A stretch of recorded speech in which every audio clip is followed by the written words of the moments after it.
Hello student, welcome to the fifth lecture of modern periodic table. My name is Ram Parmar और आज के इस lecture में हम लोग इस चैप्टर का बहुत ही इंपॉर्टेंट टॉपिक स्टार्ट करने जा रहे हैं, दैट इज आयनाइजेशन एंथैल्पी और आयनाइजेशन एनर्जी। ना स्टूडेंट्स, ये आयनाइजेशन एंथैल्पी जो है वो हमारे लिए बहुत ज़्यादा इंपॉर्टेंट इसलिए है बिकॉज इस चैप्टर के बाद जब हम लोग केमिकल बॉन्डिंग पढ़ते हैं, हम लोग ब्लॉक केमिस्ट्री पढ़ेंगे, जैसे इस एस ब्लॉक है, पी ब्लॉक है, डीएनए ब्लॉक एलिमेंट्स है, तो हर चैप्टर में किसी ना किसी तरीके से आपको आयनाइजेशन एंथैल्पी यूज करना ही है। तो इस चैप्टर में हम लोग एकदम डिटेल में समझ लेते हैं कि आयनाइजेशन एंथैल्पी होता क्या है और उसका एप्लीकेशंस क्या है। Now students, let me tell you one thing very clearly, ionization enthalpy जो है वो थोड़ा सा बड़ा टॉपिक है, तो आज इस lecture that is lecture number 5 में आयनाइजेशन एंथैल्पी पूरा कंप्लीट नहीं हो पाएगा। इसका जो सेकंड पार्ट है वो हम लोग लेक्चर नंबर 6 में कंप्लीट करेंगे। So let us start with the topic ionization enthalpy. ना स्टूडेंट्स, एंथैल्पी का मतलब क्या होता है? Basically enthalpy is nothing but energy. ठीक है, अगर आपको कभी वर्ड एंथैल्पी ना समझ में आए तो इसका मीनिंग भी आप एक शॉर्ट में ऐसा भी बोल सकते हो कि enthalpy is nothing but energy. Suppose इसको समझते हैं कि होता क्या है। सपोज अगर हमारे पास में कोई एक एटम है जिसमें ये क्या है, न्यूक्लियस है, और ये इसके क्या है, शेल्स है। तो शेल्स के अंदर कौन प्रेजेंट होता है? इलेक्ट्रॉन्स प्रेजेंट होता है। सपोज मैं अगर मान लूं कि यहाँ पे ये वाला क्या है, एक इलेक्ट्रॉन है, तो बच्चों इस इलेक्ट्रॉन के ऊपर चार्ज क्या होगा? इलेक्ट्रॉन के ऊपर माइनस चार्ज होता है कि पॉजिटिव चार्ज होता है? माइनस, नेगेटिव चार्ज होगा। तो ये जो इलेक्ट्रॉन है वो इस न्यूक्लियस की तरफ अट्रैक्ट हो रहा है। ये न्यूक्लियस इस इलेक्ट्रॉन को अपनी तरफ क्या करेगा? अट्रैक्ट करेगा। सो यहाँ पे इनके बीच में एक फोर्स ऑफ क्या है? अट्रैक्शन है। तो यहाँ पे मैं ये जो एरो बना रहा हूँ वो एरो क्या रिप्रेजेंट कर रहा है? This indicates what? A force of attraction. तो ये जो एरो है वो रिप्रेजेंट करता है फोर्स ऑफ अट्रैक्शन को। तो इसका मतलब इलेक्ट्रॉन और ये न्यूक्लियस के बीच में क्या है? एक फोर्स ऑफ अट्रैक्शन होता है। सर, ये जो फोर्स ऑफ अट्रैक्शन होता है it is given by the formula F is equal to Q1 Q2 upon क्या? R square. whereas Q1 is the charge in the nucleus and Q2 is the charge on the electron and R is the distance between them. Suppose ये एक distance है R इन दोनों के बीच में, जिसको हम लोग बोलेंगे radius of the atom। तो मुझे एक बात बताओ, अगर मैं इस इलेक्ट्रॉन को यहाँ से रिमूव करना चाहता हूँ, in order to remove the electron, if I want to remove this electron from the outermost shell, to remove this electron मुझे क्या अप्लाई करना पड़ेगा? एक फोर्स अप्लाई करना पड़ेगा और इसको एनर्जी देनी पड़ेगी। ठीक है, तो अगर यहाँ पे जो न्यूक्लियस है वो टुवर्ड्स द फोर्स जो अभी लग रहा है वो किसकी तरफ लग रहा है? न्यूक्लियस की तरफ। अभी बहुत सारे बच्चे ऑफलाइन में ये भी पूछ लेते हैं मुझे कि सर आपको कैसे पता चला कि ये जो फोर्स है वो न्यूक्लियस की तरफ ही है? ऐसा भी तो हो सकता है ना, इलेक्ट्रॉन न्यूक्लियस को खींच रहा है। वो प्रैक्टिकली पॉसिबल नहीं है बिकॉज न्यूक्लियस का जो फोर्स होगा वो ज्यादा होगा, बिकॉज प्रोटॉन का मास भी ज्यादा है और यहाँ पे प्रोटॉन्स भी ज्यादा है। यहाँ पे तो एक इलेक्ट्रॉन की बात कर रहे हैं हम लोग, यहाँ पे तो बहुत सारे प्रोटॉन्स यहाँ पे न्यूक्लियस के अंदर जमा हो गए। तो जो फोर्स होगा, नेट फोर्स जो होगा वो हमेशा टुवर्ड्स द सेंटर होगा, इलेक्ट्रॉन की तरफ कभी नहीं होगा। It will be towards the centre. तो अगर आपको इलेक्ट्रॉन को यहाँ से रिमूव करना है तो आपको यहाँ पे क्या अप्लाई करना पड़ेगा? फोर्स अप्लाई करना पड़ेगा इस इलेक्ट्रॉन के ऊपर जो इस डायरेक्शन में होना चाहिए, या फिर आपको क्या सप्लाई करनी पड़ेगी? एनर्जी सप्लाई करनी पड़ेगी। ध्यान से सुनिएगा, अच्छे से थोड़ा समझना पड़ेगा। आप इतनी एनर्जी सप्लाई करोगे, एनर्जी सप्लाई करेंगे कि वो इलेक्ट्रॉन को यहाँ से क्या कर दे, हम लोग निकल लें। सपोज अगर समझो न्यूक्लियस इसके ऊपर 100 न्यूटन का फोर्स अप्लाई कर रहा है। कितना? 100 न्यूटन का फोर्स अप्लाई कर रहा है। तो आपको इस इलेक्ट्रॉन के ऊपर 100 न्यूटन से ज्यादा 100 न्यूटन से ज्यादा फोर्स क्या करना पड़ेगा? अप्लाई करना पड़ेगा। सब तभी तो वो इलेक्ट्रॉन यहाँ से रिमूव होगा, वरना ये इलेक्ट्रॉन इधर से रिमूव नहीं होगा। तो स्टूडेंट्स डू रिमेम्बर, यहाँ से इलेक्ट्रॉन को रिमूव करने के लिए आपको जो एनर्जी सप्लाई करनी पड़ रही है उससे इलेक्ट्रॉन रिमूव तो हो जाएगा, लेकिन आपको इलेक्ट्रॉन रिमूव करके यहीं पे नहीं रखना है, वरना तो न्यूक्लियस क्या करेगा? उसको अपनी तरफ वापस अट्रैक्ट कर लेगा। तो आपको इलेक्ट्रॉन को रिमूव करके उसको इन्फिनिटी डिस्टेंस तक लेके जाना है। लिसन टू मी केयरफुली, यहाँ से इलेक्ट्रॉन निकलने के बाद उसको इन्फिनिटी डिस्टेंस तक लेके जाना है। सर इन्फिनिटी डिस्टेंस तक क्यों लेके जाना है? बिकॉज जब इन्फिनिटी डिस्टेंस पे जाओगे तो आर का वैल्यू इन्फिनिटी हो जाएगा, तो एनीथिंग अपॉन इन्फिनिटी जीरो ना, सो तब वो फोर्स ऑफ अट्रैक्शन कितना हो जाएगा? जीरो हो जाएगा। सो डू रिमेम्बर, किसी भी एक इलेक्ट्रॉन को आउटरमोस्ट शेल में से रिमूव करने के लिए आपको क्या सप्लाई करना पड़ेगा? एनर्जी। और उस इलेक्ट्रॉन को आप किस डिस्टेंस तक लेके जाओगे? इन्फिनिटी डिस्टेंस तक लेके जाओगे। ताकि फोर्स ऑफ अट्रैक्शन क्या हो जाएगा, जीरो। सो इन्फिनिटी डिस्टेंस तक इलेक्ट्रॉन को निकाल के लेके जाने के लिए जो एनर्जी लगेगी उसी को हम लोग बोलते हैं आयनाइजेशन एनर्जी। क्यों? क्योंकि इलेक्ट्रॉन रिमूव करने के बाद तो ये कटायन हो जाएगा, और कटायन को क्या बोलते हैं हम लोग, एक आयन ही तो है कटायन, तो आयन बन जाएगा वो, तो इलेक्ट्रॉन रिमूव करने के बाद किस में कन्वर्ट हो जाएगा, वो तो आयन में कन्वर्ट हो जाएगा। तो इसी वजह से इसको क्या बोलेंगे, ionization energy. So what is ionization energy? एक बात और ध्यान रखना, जब इलेक्ट्रॉन रिमूव करेंगे तो एटम जो है वो अकेला होना चाहिए, मतलब आइसोलेटेड स्टेट में गैसियस फॉर्म में होना चाहिए। So what is ionization energy? ध्यान से सुनिएगा। Ionization energy is defined as ionization energy is defined as the minimum amount of energy, right? The minimum उतना तो सप्लाई करना ही पड़ेगा, the minimum amount of energy required to remove an electron. What do you mean by an electron? One electron. It is the minimum amount of energy required to remove an electron from the dash shell, from the outermost shell or a valence shell, from the outermost shell of an isolated gaseous atom. Isolated form में होना चाहिए और gaseous form में होना चाहिए, isolated gaseous atom. So it is the minimum amount of energy. Ionization energy is the minimum amount of energy required to remove an electron from the dash outermost shell of an isolated gaseous atom. Electron को remove करने के लिए जो energy लगेगी उसी को क्या बोलते हैं, आयनाइजेशन एनर्जी। अगर कभी आपको कोई पूछ ले कि what is the unit of ionisation energy, ionisation energy का यूनिट क्या होगा, तो स्टूडेंट्स आयनाइजेशन एनर्जी का यूनिट होता है electron volt per atom, electron volt per atom, या फिर we can use kilo joule per mole, और we can use kilo calorie per mole, तीनों में से कोई भी चलेगा। So it can be either electron volt per atom, kilo joule per mole, या फिर किलो कैलोरी पर मोल। जैसे कि सबको पता होना चाहिए, 1 electron volt per atom, 1 electron volt per atom is approximately equal to 96 kilojoule per mole, is approximately equal to 23 kilocalorie per mole। ठीक है, तो students what is ionization energy, ionization enthalpy भी हम लोग डिस्कस करेंगे, दोनों सेम ही है, खाली थोड़ा सा वर्डिंग्स में अलग रहेगा। Ionization energy is the amount of energy required, ठीक है, और it is the amount of energy to be supplied, ठीक है, to remove an electron from the dash outermost shell of an isolated gaseous atom। और उसका unit क्या होता है बच्चों, it is either electron volt per atom, या फिर किलो जूल पर मोल, और किलो कैलोरी पर मोल। और ये रिलेशन सबको याद रखना है न्यूमेरिकल क्वेश्चंस के लिए। कभी अगर वो लोग वर्ड यूज कर ले बच्चों, ionization potential, so ionization potential जो है उसमें वोल्टेज वर्ड आ जाएगा, तो यूनिट ऑफ आयनाइजेशन पोटेंशियल, तो आयनाइजेशन पोटेंशियल वर्ड भी actually it is related to ionization enthalpy और एनर्जी ओनली। तो यूनिट ऑफ आयनाइजेशन क्या बच्चों, पोटेंशियल जो होता है वो होता है वोल्ट, इसका यूनिट क्या होता है, वोल्ट होता है। तो कभी कभी क्वेश्चन जो है थोड़े से बना सकते हैं वो लोग। मैं आपको एक एग्जांपल देता हूँ, जैसे कि कभी अगर समझो क्वेश्चन आ गया कि आयनाइजेशन एंथैल्पी और आयनाइजेशन एनर्जी, आई का मतलब ionization energy of an element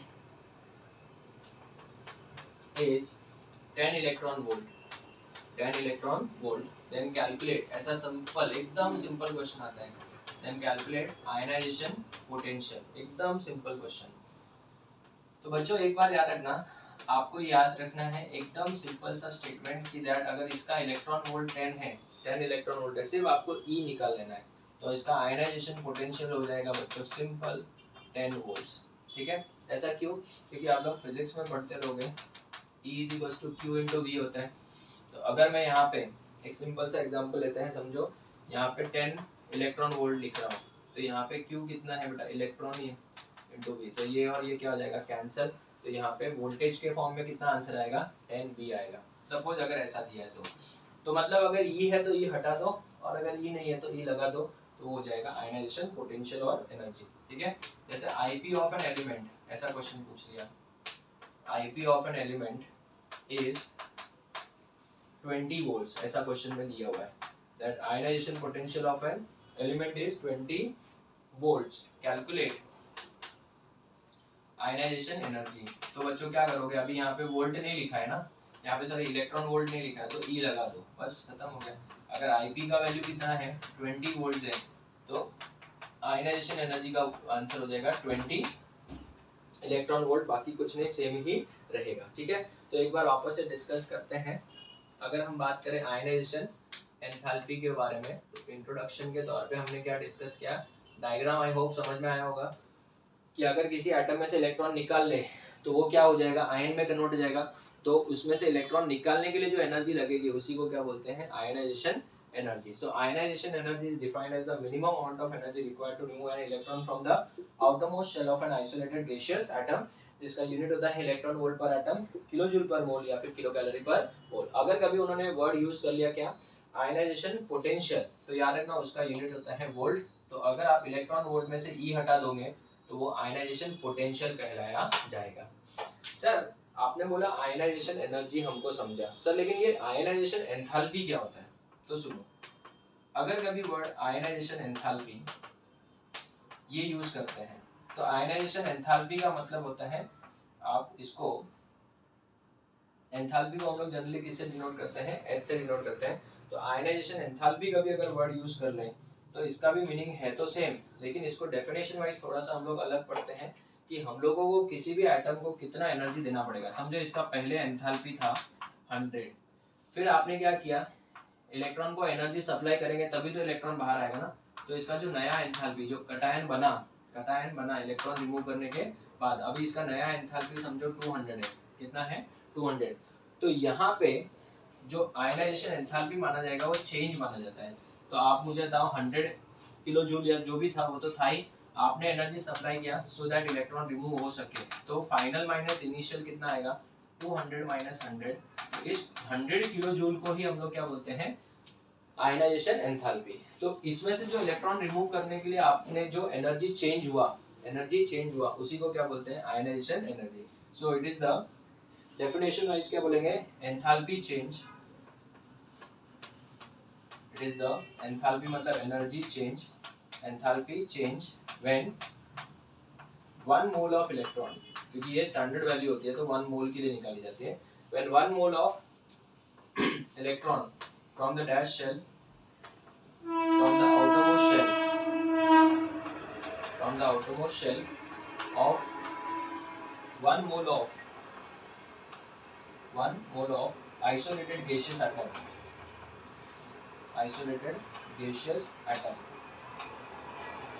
are removed. The enthalpy change when 1 mole of electron from the outermost shell of 1 mole of isolated gaseous atoms are removed is called as ionization enthalpy. इसी को क्या बोला जाता है, ionization enthalpy बोला जाता है। So ionization enthalpy is the amount of क्या बच्चों, energy, or it is the amount of, it is the enthalpy change when 1 mole of electrons from the dash 1 mole of electrons from the dash shell, outermost shell of 1 mole of isolated gaseous atoms are removed.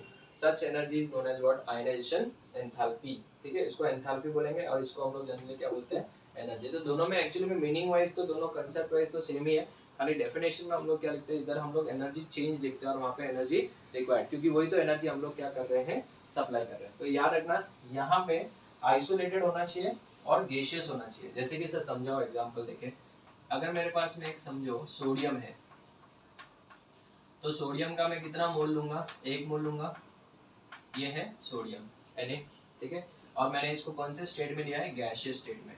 अगर मैं इसमें से 1 electron remove करूंगा, तो जब 1 electron remove करूंगा तो ये Na प्लस किस में कन्वर्ट हो जाएगा, गैस प्लस 1 इलेक्ट्रॉन। तो इसको हम लोग बोलते हैं ionization enthalpy of sodium.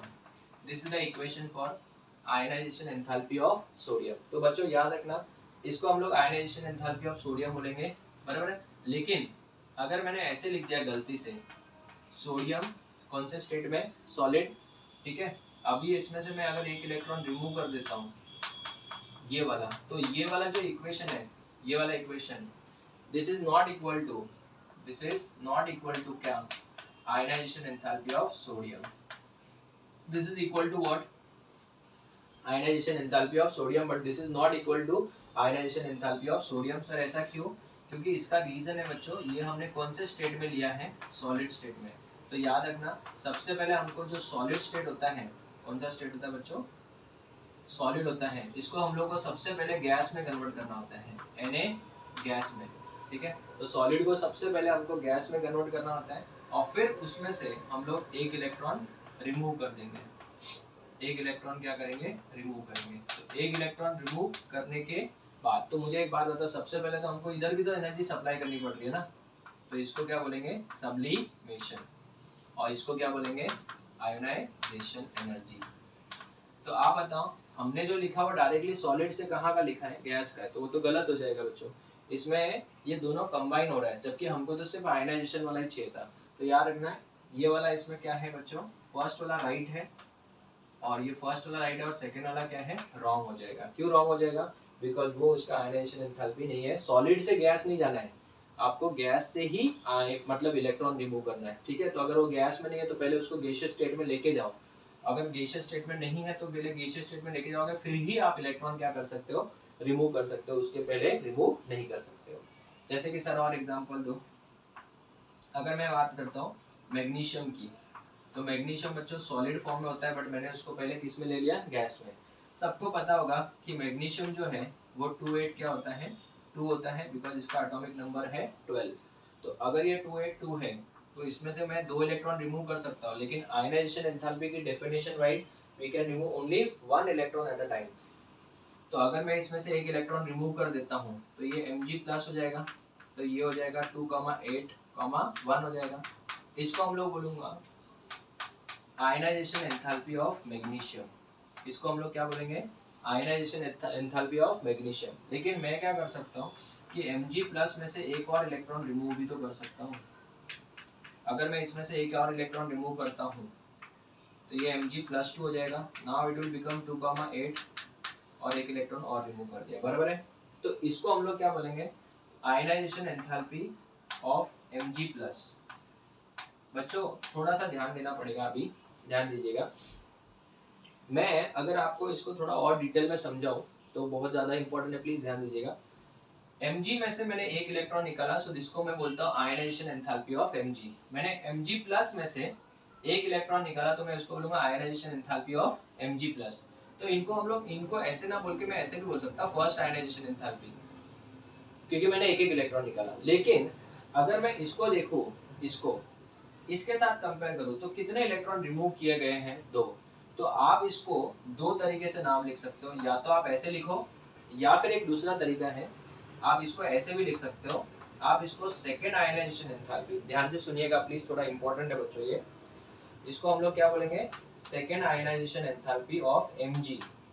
Sir Mg का सेकेंड आयनाइजेशन एंथैल्पी कैसे, देखो ना, Mg से पहले क्या बना, Mg+1, फिर Mg+1 से Mg2+ बना ना। तो मुझे एक बात बता, Mg से अगर मैं स्टार्ट करूं तो कितने इलेक्ट्रॉन रिमूव किए, 1 और 2 ना। तो अगर मैं Mg के टर्म्स में लिखना चाहूँ, Mg के टर्म्स में, तो मैं क्या लिखूंगा, Mg के लिए ये कौन सी आयनाइजेशन एंथैल्पी है, सेकंड है। तो बच्चों इस वाले इक्वेशन को आप कितने तरीके से नाम कर सकते हो, 2 तरीके से नाम कर सकते हो। आप इसको या तो first ionization enthalpy of Mg+ लिखोगे जिसमें से इलेक्ट्रॉन रिमूव किया, लेकिन अगर उसके ऊपर वाले से लिखोगे तो वो सेकंड हो जाएगा। जैसे मैं आपको थोड़े और एग्जांपल देता हूँ, आपके कंसेप्ट को क्लियर करेंगे। एल्यूमिनियम सबको पता है क्या होता है, सॉलिड, लेकिन सॉलिड में से इलेक्ट्रॉन रिमूव नहीं करना होता है, हमको उसको पहले कौन से स्टेट में लेके जाएंगे, गैसियस स्टेट में, वो सब्लिमेशन के थ्रू होगा, ठीक है। वो एनर्जी हमको काउंट नहीं करनी, हमको सिर्फ आयनाइजेशन वाली एनर्जी काउंट करनी है। तो मुझे ये 283 है, अभी इसमें से मैं 3 इलेक्ट्रॉन रिमूव कर सकता हूँ, लेकिन क्या तीनों इलेक्ट्रॉन एक साथ में रिमूव कर सकते हैं, नहीं, only 1 electron at a time. तो आप बताइए, अगर मैं इसमें से एक इलेक्ट्रॉन रिमूव करूँ तो ये क्या हो जाएगा, Al+, सो ये 2,8, 2 हो जाएगा, एक इलेक्ट्रॉन रिमूव कर दिया। जब मैं इसमें से एक इलेक्ट्रॉन रिमूव करूंगा तो इसको मैं क्या बोलूंगा, आयनाइजेशन एंथैल्पी ऑफ एल्यूमिनियम। किसका, एल्यूमिनियम का ही था फर्स्ट, तो मैं इसको first ionization enthalpy of aluminium बोल सकता हूँ। लेकिन अगर मैं ऐसे लिखूं Al+, तो यहाँ पे Al+ का क्या हो जाएगा, ये बेटा 282 हो जाएगा। तो अगर मैं इसमें से एक और इलेक्ट्रॉन रिमूव करूँ तो ये Al क्या हो जाएगा, +2 हो जाएगा। तो ये 28 क्या हो जाएगा बच्चों, 1 हो जाएगा, 281 हो जाएगा। तो आप बताओ यहाँ पे प्लस क्या आएगा, 1 इलेक्ट्रॉन। तो मुझे था Al प्लस के लिए तो पहला ही है ना ये, Al प्लस के लिए कौन सा आयनाइजेशन एंथैल्पी है, first. So first ionization enthalpy of Al plus. लेकिन अगर मैं Al के टर्म्स में बोलूँ तो बोलो, वेरी गुड, वेरी नाइस। जैसे Mg प्लस के टर्म्स में तो फर्स्ट था, लेकिन अगर Mg के टर्म्स में बोलेंगे तो फर्स्ट एंड सेकंड हो जाएगा। तो Al के टर्म्स में बोलेंगे तो क्या आएगा इसका answer, second ionization enthalpy of Al। This is very very important. So इसको हम लोग क्या बोलेंगे, second ionization enthalpy of aluminium. लेकिन अगर मैं Al+2 में से एक और इलेक्ट्रॉन रिमूव करूं, समझो 2 8 1 है, इसमें से एक और इलेक्ट्रॉन रिमूव कर दिया तो ये Al+3 हो जाएगा। सो दिस विल बिकम 2,8 बच्चों। तो जैसे ये 2,8 हो जाएगा, एक और इलेक्ट्रॉन यहाँ पे आ गया, ठीक है। तो आप मुझे बताओ Al+2 के लिए तो पहली बार था ये, बराबर है। तो इसको हम लोग कैसे लिखेंगे बताओ, first ionization enthalpy of Al+2। इसका दूसरा नाम क्या होगा बच्चों, दूसरा नाम अगर Al+ के फॉर्म में लिखेंगे तो यस बोलो सर, आप सुन नहीं पाओगे, अरे बोलो तो सही, yes very good, it is second ionization enthalpy of Al+। So this is second ionization enthalpy of Al+। और अगर मैं इसके टर्म्स में लिखना चाहूँ तो सर ये तो फर्स्ट सेकेंड थर्ड हो जाएगा। तो मुझे था इधर क्या लिखेंगे बताओ, third ionization enthalpy of aluminium हो जाएगा बच्चों। तो मुझे था जितना उसके ऊपर चार्ज उतने उसके नाम, यहाँ पे एक ही चार्ज था तो एक बार नाम, इधर 2 चार्ज है तो 2 बार नाम लिख सकते हो, इधर 3 चार्ज है तो 3 तरीके से नाम लिख सकते हो बच्चों। तो इसके तीनों के तीनों नाम क्या है, इक्वली करेक्ट है और ये बहुत ही ज्यादा इंपॉर्टेंट है, ठीक है। तो पहली बात तो याद रखना, सब्सटेंस कौन से स्टेट में होना चाहिए, गैसियस स्टेट में होना चाहिए। कितना electron at a time remove करेंगे, सिर्फ एक। तो इसको आयनाइजेशन एंथैल्पी बोलेंगे, इसको आयनाइजेशन एंथैल्पी नहीं बोलेंगे। मैग्नीशियम के टर्म्स में हम लोग 2 इलेक्ट्रॉन एक साथ में रिमूव नहीं कर सकते, तो इसको 2 बार रिमूव किया। एल्यूमिनियम के टर्म्स में हम लोग 3 इलेक्ट्रॉन रिमूव कर सकते हैं, बट एक साथ में तीनों नहीं, एक एक करके रिमूव कर सकते हैं। तो first ionization enthalpy, second ionization enthalpy and third ionization enthalpy, इस तरीके से हम लोग करते हैं। तो स्टूडेंट्स एक बार हम लोग रिवाइज करते हैं कि आयनाइजेशन एंथैल्पी और एनर्जी होता क्या है। स्टार्टिंग वाला पार्ट थोड़ा सा लर्न करना पड़ेगा आपको, बाद में जो कंसेप्ट वाइज है वो हम लोग यहाँ पे डिटेल में समझ रहे हैं। तो अगर कोई एटम है, ये इसका न्यूक्लियस है, न्यूक्लियस इस इलेक्ट्रॉन को अपनी तरफ होल्ड करके रखता है। तो अगर उस इलेक्ट्रॉन को आपको रिमूव करना है तो उसके लिए क्या अप्लाई करनी पड़ेगी, मेरे साथ रिवाइज करिए, एनर्जी अप्लाई करनी पड़ेगी। और एनर्जी अप्लाई इतनी करनी है कि वो इलेक्ट्रॉन बाहर आ जाए, जस्ट बाहर आके रुक जाए। तो अब तो उसको बेटा अपनी मम्मी, मतलब न्यूक्लियस इलेक्ट्रॉन की मम्मी होती है, तो वो उसको खींच लेगी अपनी तरफ, हाँ है ना। तो उस इलेक्ट्रॉन को इतना दूर लेके जाना है, इन्फिनिटी तक लेके जाना है कि न्यूक्लियस और उस इलेक्ट्रॉन के बीच में फोर्स ऑफ अट्रैक्शन क्या हो जाए, 0। ताकि फोर्स ऑफ अट्रैक्शन 0 होगा तो क्या होगा बच्चों, वो इलेक्ट्रॉन को वापस अट्रैक्ट नहीं कर पाएगा। तो it is the minimum amount of energy required to remove an electron, it is the minimum amount of energy required to remove an electron. An electron मतलब एक electron from the dash shell, outermost shell of an isolated मतलब अकेला होना चाहिए, gaseous form में atom, ठीक है। इसका यूनिट था electron volt per atom, kilo joule per mole या फिर किलो कैलोरी पर मोल। अगर कभी आपको आयनाइजेशन पोटेंशियल पूछ लिया जाए तो उसका यूनिट होता है वोल्ट। ई है तो हटा दो और ई अगर नहीं है तो लगा दो, वही आंसर हो जाएगा आपका।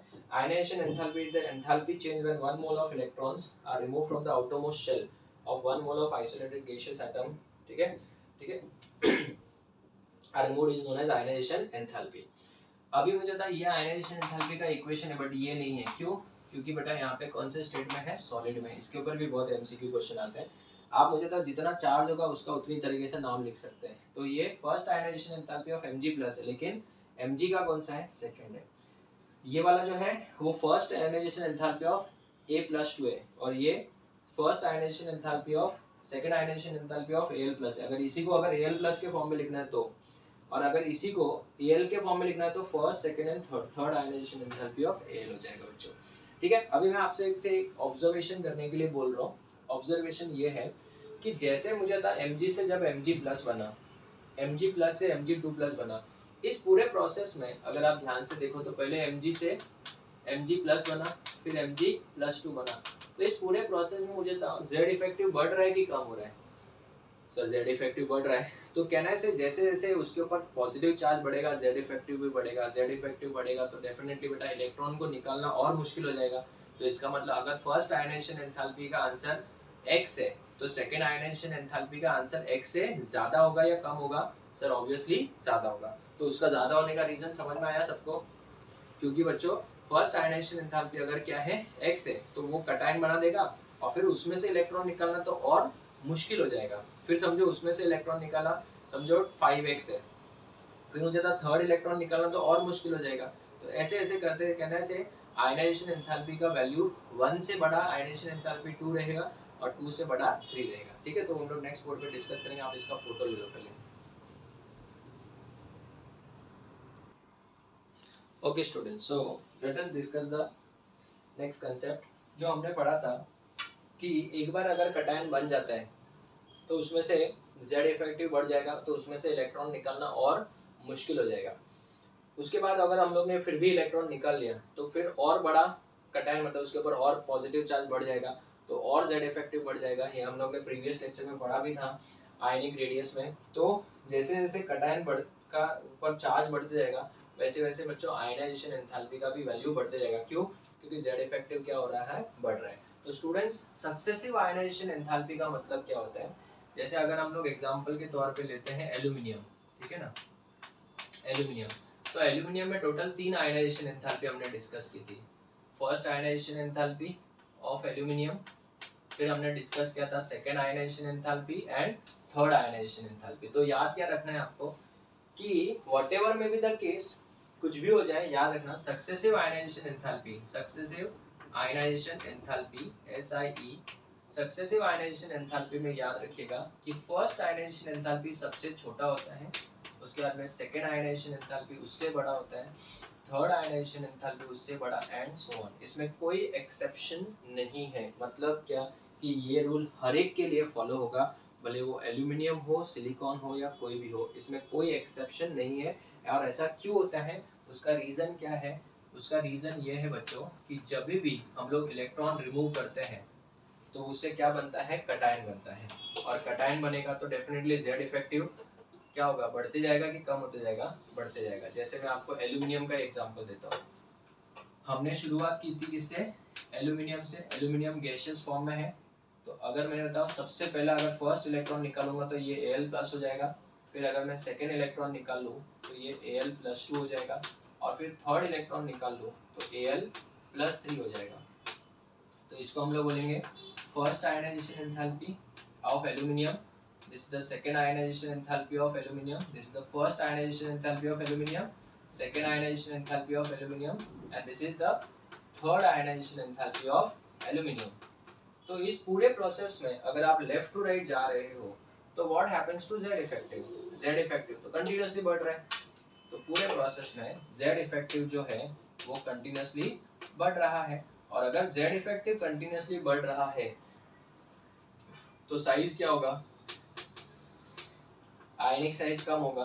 तो डेफिनेटली साइज कम होगा तो इलेक्ट्रॉन को रिमूव करना मुश्किल हो जाएगा, तो आयनाइजेशन एंथैल्पी बढ़ेगा। तो therefore first ionization enthalpy always is less than second ionization enthalpy is always less than third ionization enthalpy and so on। ठीक है, तो ये वाला सक्सेसिव आयनाइजेशन एंथैल्पी का कंसेप्ट हो जाएगा। अभी इसमें अगर मैं आपको ऐसा क्वेश्चन पूछूं कि क्वेश्चन आया समझो एंट्रेंस में, which of the following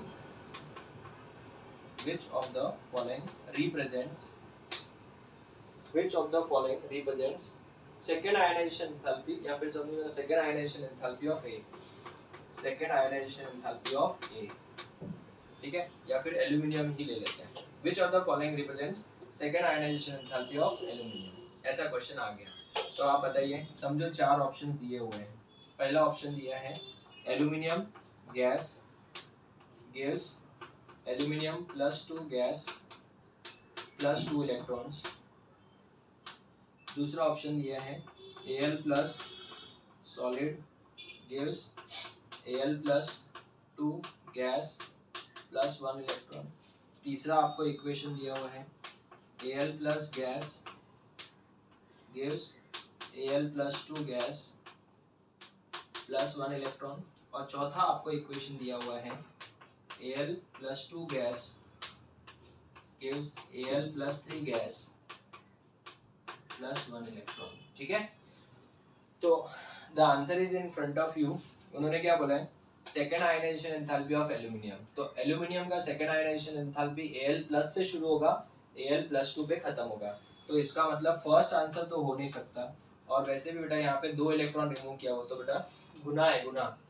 यहाँ पे ये वाला भी नहीं हो सकता क्योंकि ये बेटा थर्ड आयनाइजेशन एंथैल्पी, देखो +2 से +3, तो बचा कौन सा, ये 2 ऑप्शन बचा, Al+1 से Al+2, Al+1 से +2, +1 से +2। लेकिन हमको याद है कि हम लोग सॉलिड में से इलेक्ट्रॉन रिमूव नहीं कर सकते, वो सिर्फ किस में से रिमूव होना चाहिए, गैस में से ही रिमूव होना चाहिए। तो आप लोग क्या करोगे पता है, ऐसा कभी भी क्वेश्चन आ जाए ना कि ऐसा लिखो, जैसे अभी राइट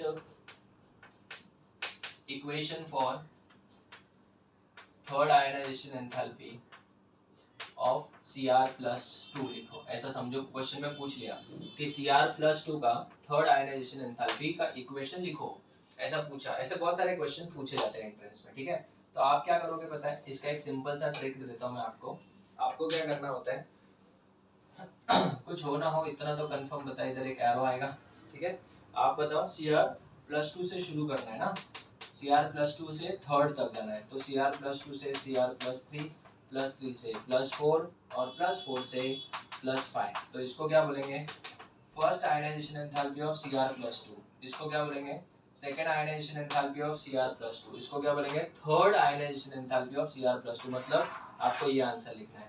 तो यहाँ पे क्या लिखोगे, Cr+5, यहाँ पे Cr+4, यहाँ पे Cr+5 और एक इलेक्ट्रॉन, यहाँ पे भी गैस, ये लिखना मत भूलना, यहाँ पे भी गैस। तो ये हो जाएगा आपका इक्वेशन।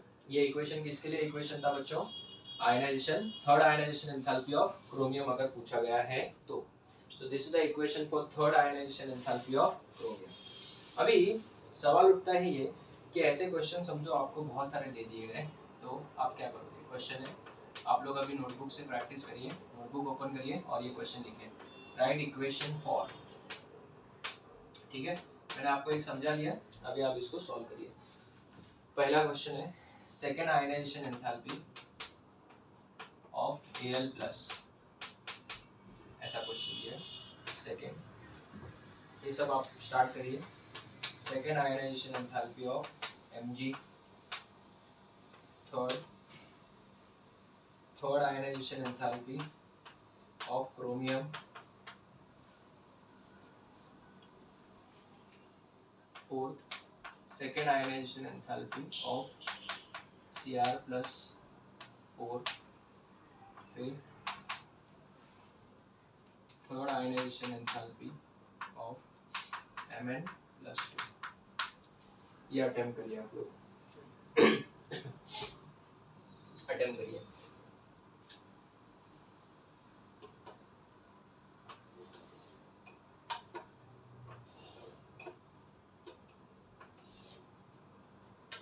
कुछ नहीं करना है आपको, सिर्फ क्या लिखना है बच्चों, इक्वेशंस लिखने हैं इनके। तो मैंने आपको बताया कि इस इक्वेशन किस तरीके से कंसेप्चुअली लिखे जाते हैं। रीजन मतलब आपको भी बताया कि मैंने ये इक्वेशन किस तरीके से लिखे जाते हैं, मैंने आपको इसका मेथड बता दिया है, ठीक है। तो आई होप आप लोगों ने सॉल्व कर लिया होगा, ठीक है। तो अभी मैं आप लोगों को एक अच्छा सा ट्रिक देता हूँ। सर आपने ये ट्रिक लिखने के टाइम में क्यों नहीं दिया, हम लोगों से पूरा सॉल्व करवा के लिया और आप बोल रहे कि मैं आपको एक ट्रिक देता हूँ। तो बच्चों याद रखना कि एंट्रेंस में समझो ऐसा क्वेश्चन आया तो बेटा आपका तो हार्डली 2 या 3 सेकंड में आंसर हो जाना चाहिए।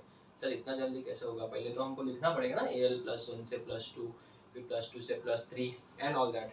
तो वो सब नो डाउट वो मेथोडिकली राइट है, बट अगर आपको ट्रिक चाहिए तो मैं एक आरपी ट्रिक देता हूँ। ऐसे क्वेश्चन में आपको बेटा एकदम सिंपल सा ट्रिक देता हूँ, आप लोग का आंसर एकदम quick with in 3 to 4 seconds में आ जाएगा, ठीक है। कैसे सर वो बताइए जरा, वो मैं अभी आपको बता रहा हूँ, ध्यान दीजिएगा। इसमें क्या करना होता है, कुछ आयन है, इतना तो पता है कि एरो बनाना है, ठीक है। चलो जोक्स अपार्ट, अभी ध्यान देना।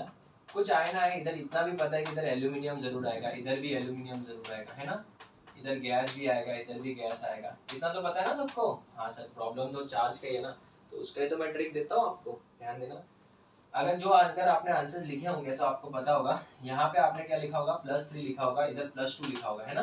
तो उसका ट्रिक सुनो, ये जो नंबर है ना 2 दिख रहा है, सेकंड आयनाइजेशन एंथैल्पी दिख रहा है, ये 2 में एक ऐड कर दो 3, ऐड करने के बाद जो नंबर आता है वो इधर लिख दो। अगर इधर 3 है तो इधर 2 ही होगा बच्चों।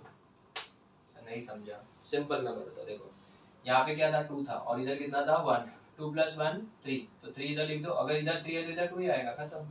बाकी की स्टोरी तो पता है सर, जैसे कि अभी ये वाला आप लोग ये सब खुद से ट्राई कर सकते हो। अभी इधर कितना आंसर क्विक हो जाएगा, इधर गैस आएगा, इधर भी क्या आएगा, gas. Second ionization enthalpy of Mg, कुछ नहीं लिखा होगा किसी एलिमेंट के ऊपर तो क्या माना जाता है, 0। सो 2 + 0 2 हो जाएगा, तो इधर +2, अगर इधर +2 है तो इधर +1। सो सिंपल, ठीक है। सर पहले क्यों नहीं बताया? बच्चों याद रखना, ट्रिक्स को कभी भी डायरेक्टली मत समझो, आप लोग पहले ना कंसेप्ट को समझो।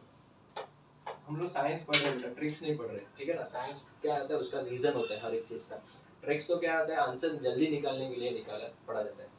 तो आप बताइए, यहाँ पे सबसे पहले दोनों साइड में गैस आएगा, यहाँ पे क्रोमियम के ऊपर, यहाँ पे 3 लिखा हुआ, क्रोमियम के ऊपर कोई चार्ज नहीं है तो 0, 0 + 3 इज +3 आएगा। इधर अगर +3 लिखा है तो इधर क्या आएगा, +2 आ जाएगा, ठीक है। वैसे अगर मैं बात करूँ इसमें, यहाँ पे क्रोमियम लिखा है ना, तो यहाँ पे Cr है, तो यहाँ पे Cr गैस प्लस इलेक्ट्रॉन, यहाँ पे भी क्या आएगा, क्रोमियम गैस।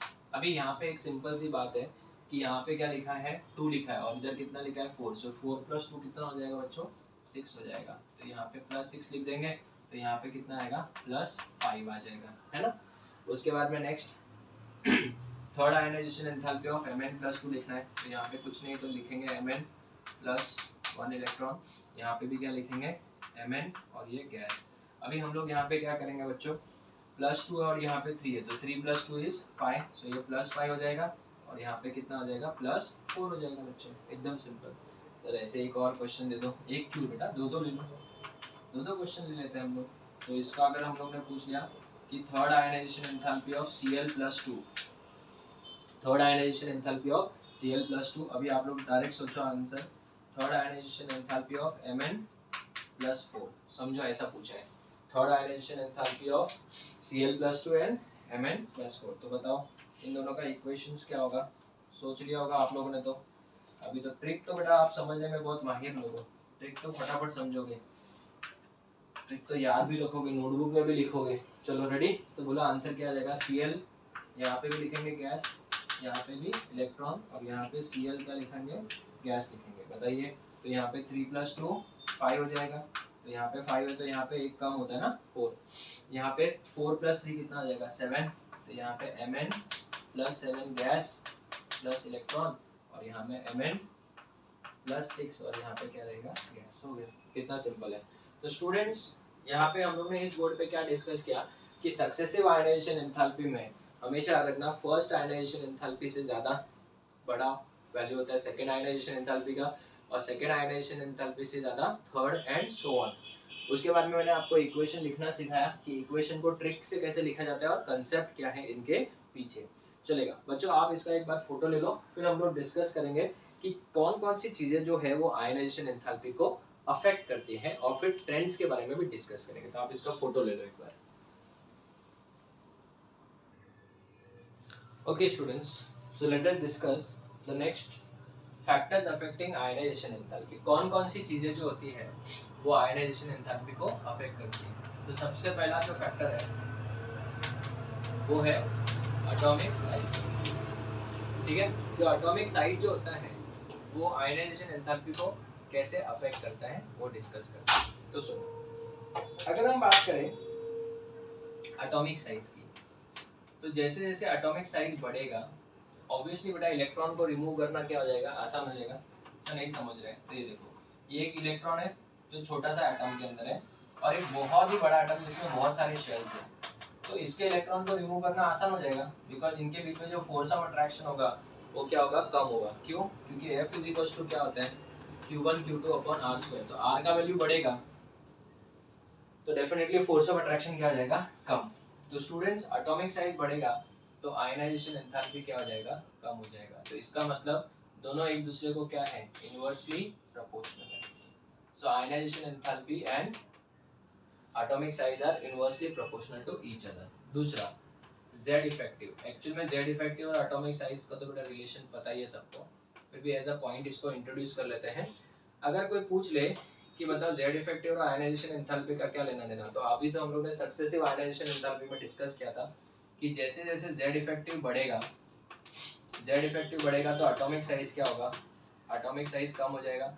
एटॉमिक साइज कम होगा तो आयनाइजेशन एंथैल्पी क्या हो जाएगा, बढ़ जाएगा। तो इसका मतलब Z इफेक्टिव और आयनाइजेशन एंथैल्पी दोनों एक दूसरे को क्या है, directly proportional. So Z effective is directly proportional to ionization enthalpy.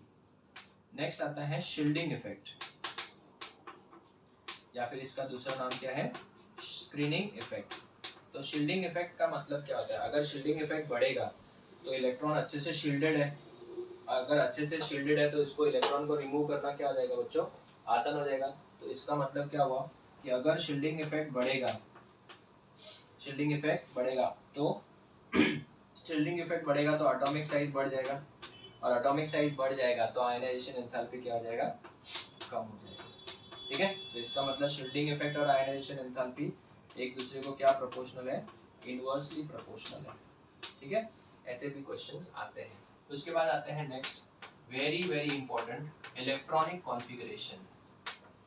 Electronic configuration, अभी इलेक्ट्रॉनिक कॉन्फ़िगरेशन का इससे क्या लेना देना डिस्कस करते हैं. ठीक है, तो बच्चों अगर हम बात करें इलेक्ट्रॉनिक कॉन्फ़िगरेशन की, किसकी बात करें, इलेक्ट्रॉनिक कॉन्फ़िगरेशन. तो इलेक्ट्रॉनिक कॉन्फ़िगरेशन में दो चीजें याद रखना. अगर कोई सबशेल अगर हाफ फिल्ड है, ठीक है, और या फिर कंप्लीटली फिल्ड है, तो वो ज़्यादा स्टेबल होते हैं ना, तो उनमें से इलेक्ट्रॉन निकालना क्या हो जाएगा, कंपैरेटिवली बहुत ज़्यादा डिफिकल्ट हो जाएगा.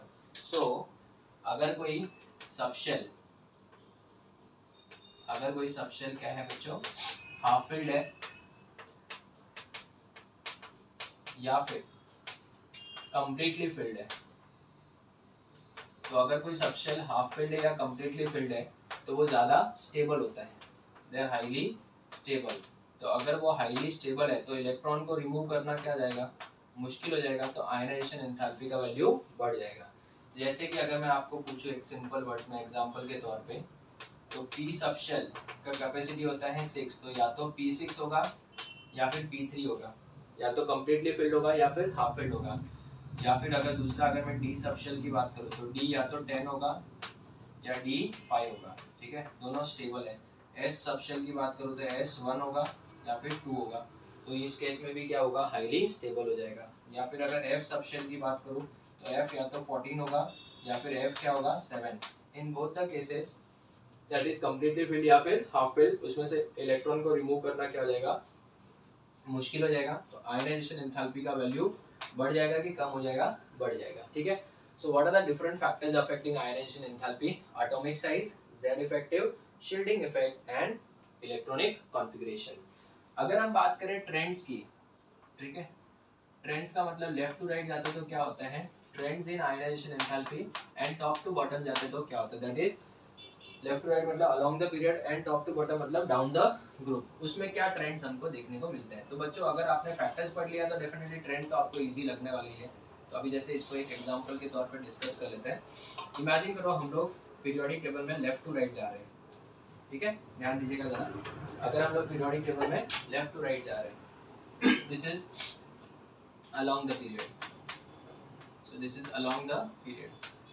अगर हम लोग लेफ्ट टू राइट जा रहे हैं पीरियोडिक टेबल में, ठीक है, तो लेफ्ट टू राइट जाते हैं तो क्या होता है बच्चों, एटॉमिक साइज क्या होता है, लेफ्ट टू राइट कम होता है. सो अगर एटॉमिक साइज क्या होगा, कम होगा, तो डेफिनेटली आयनाइजेशन एंथैल्पी क्या हो जाएगा, बढ़ जाएगा. So as we move from left to right in the periodic table, ionization enthalpy increases. लेकिन अगर मैं डाउन द ग्रुप जाऊँ, down the group, so down the group क्या होता है, एटॉमिक साइज क्या होता है बच्चों, बढ़ता है. तो अगर एटॉमिक साइज बढ़ेगा तो आयनाइजेशन एंथैल्पी क्या हो जाएगा, कम हो जाएगा. सो याद रखना ट्रेंड्स में क्या होगा बताओ, लेफ्ट टू राइट जाएंगे तो आयनाइजेशन एंथैल्पी क्या होगा, बढ़ेगा, और लेकिन डाउन द ग्रुप मतलब ग्रुप में से नीचे जाएंगे तो आयनाइजेशन एंथैल्पी क्या होगा, कम होगा. तो इन सब के ऊपर हम लोग को बहुत सारे क्वेश्चन डिस्कस करने हैं. और अभी हम लोग डिस्कस करेंगे कि ग्रुप नंबर 1 में आयनाइजेशन एंथैल्पी का ऑर्डर क्या होता है, ग्रुप नंबर 2 में आयनाइजेशन एंथैल्पी का ऑर्डर क्या होता है, पीरियड 1 में आयनाइजेशन एंथैल्पी का क्या ऑर्डर होता है. फिर उसके बाद में हम लोग उसके बहुत सारे क्या देखेंगे, एक्सेप्शंस. डी ब्लॉक में भर भर के एक्सेप्शंस है. ग्रुप नंबर 13 में तो बहुत ही बड़ा एक्सेप्शन है जो इस पूरे चैप्टर का बहुत ही बड़ा इंपॉर्टेंट क्वेश्चन भी माना जाता है. ये सब हम लोग डिस्कस करेंगे. और लास्ट में हम लोग डिस्कस करेंगे, दैट इज नेक्स्ट लेक्चर में, the applications of ionization enthalpy. तो आप एक बार इसका फोटो ले लो, फिर हम लोग डिस्कस करेंगे क्या एग्जांपल्स, और हम लोग को देखना है कि ग्रुप 1 में आयनाइजेशन एंथैल्पी का ऑर्डर क्या है, पीरियड 1 में क्या आयनाइजेशन एंथैल्पी का ऑर्डर है, ये सब हम लोग डिस्कस करेंगे. तो आप इसका फोटो लो, फिर हम आगे बढ़ते हैं. Okay students, so let us discuss the examples. वहाँ पे हमको आयनाइजेशन एंथैल्पी को क्या करना है, कंपेयर करना है। तो अगर आपको दो या दो से ज़्यादा एलिमेंट्स दिए होंगे और आपको बोलेंगे कि इनके अंदर आयनाइजेशन एंथैल्पी को कंपेयर करो। तो स्टूडेंट्स, सबसे पहले अगर हम बात करें पीरियड नंबर 1 के बारे में, पीरियड नंबर 1 में अगर हम बात करें तो सिर्फ दो ही एलिमेंट है, एक है हाइड्रोजन और दूसरा है हीलियम। तो अगर कभी आपको पूछ लिया जाए कि इनके आयनाइजेशन एंथैल्पी को कंपेयर करो, तो इनका आयनाइजेशन एंथैल्पी कंपैरिजन बहुत ही ज़्यादा सिंपल होगा। इसका आयनाइजेशन एंथैल्पी ज़्यादा होगा ऑब्वियसली हीलियम का, क्योंकि as we move from left to right ionization enthalpy increase होता है, रीजन जेड इफेक्टिव बढ़ता है, और नोबल गैस है हीलियम तो डेफिनेटली उसका ज़्यादा ही होगा। ठीक है, अगर हम बात करें पीरियड नंबर 2 की, तो पीरियड नंबर 2 में शुरू होता है लिथियम से, लिथियम के बाद beryllium, boron, carbon, nitrogen, oxygen, fluorine और लास्ट में आता है नियॉन, राइट। अभी अगर हम बात करें लेफ्ट टू राइट, तो आयनाइजेशन एंथैल्पी क्या होता है बच्चों, left to right that is along the period ionization enthalpy का वैल्यू बढ़ता है। तो इसका जो एक्सपेक्टेड आंसर होगा वो क्या होगा, ये ऑर्डर होना चाहिए। लेफ्ट टू राइट जाएंगे तो आयनाइजेशन एंथैल्पी क्या होना चाहिए, बढ़ते ही जाना चाहिए। ये इसका एक्सपेक्टेड आंसर है, but this answer is wrong. Sir ऐसा क्यों? क्योंकि यहाँ पे दो जगह पे प्रॉब्लम देखने को मिलता है। दो जगह पे प्रॉब्लम कौन सा सर, एक तो ये वाले जगह पे और एक आप ये वाली जगह पे प्रॉब्लम देखोगे। सर ऐसा क्यों? तो इसका रीजन है, अगर हम बात करें नाइट्रोजन की, तो नाइट्रोजन जो है एटॉमिक नंबर 7 वाला है। तो एटॉमिक नंबर 7 है तो इसका इलेक्ट्रॉनिक कॉन्फ़िगरेशन हो जाएगा 1s2 2s2 2p3 हो जाएगा। तो 2p3 मतलब ये हाफ फिल्ड हो गया कि नहीं हो गया बच्चों, जबकि ऑक्सीजन में ऐसा हाफ फिल्ड नेचर नहीं है, 2p4 हो जाएगा ऑक्सीजन का। अगर मैं बात करूं बेरिलियम की, तो बेरिलियम का एटॉमिक नंबर 4 होता है, तो इसका इलेक्ट्रॉनिक कॉन्फ़िगरेशन हो जाएगा 1s2 2s2। तो 2s2 तो बच्चों ये कंप्लीटली फिल्ड हो जाएगा।